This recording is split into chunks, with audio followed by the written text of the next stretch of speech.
As a husband, Cliff was my soulmate and my best friend.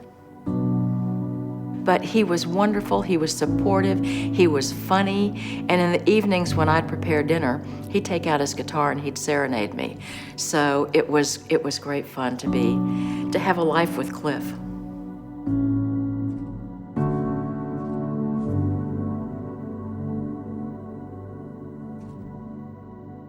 He was friendly, not loud. I mean, he was not a person who was calling attention to himself.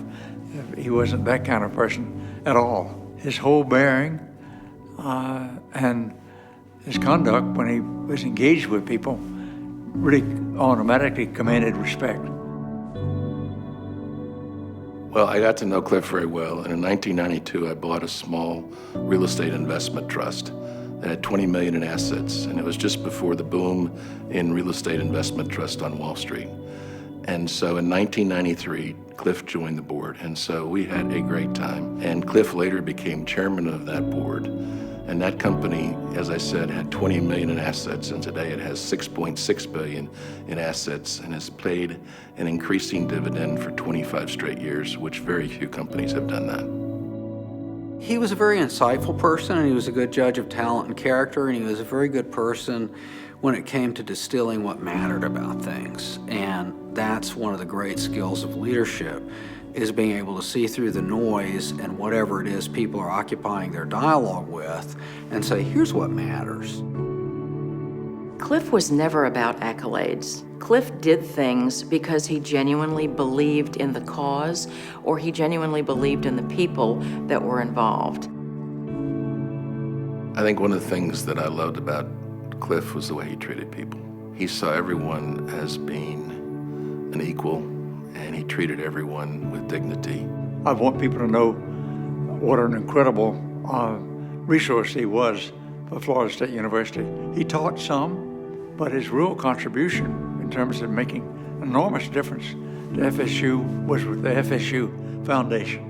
People volunteer to be on boards for a lot of different reasons. Some people want to do it because it's a resume builder, and some people do it because they bring a particular skill set to the table. And Cliff saw that he had a skill set that could help FSU, and that's really all he wanted to do. He wanted to make his university the best university it could be.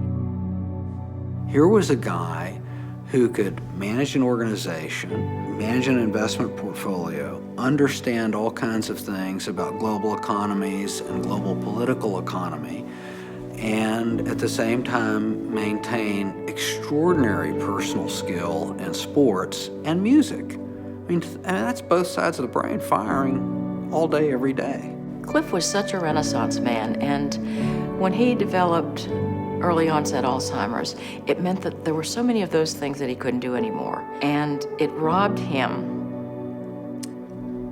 of the ability to do things for other people, which was the most satisfying thing in his life.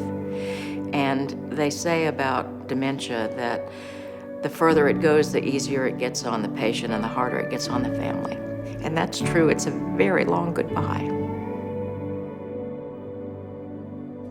I think Cliff brought a lot of value to the business school because he would have told students the number one thing they needed to do was to build capacity.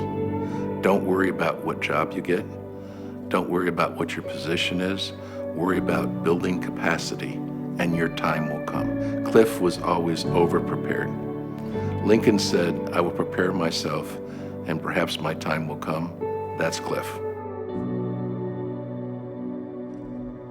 He mentored so many people who now come up to me and say, you know, Cliff helped me. And when I was with him, he made me feel like I was the most important person in the room. He made me feel like I was the most important person in the world. And I say, yeah, I know, because that's the way he made me feel too.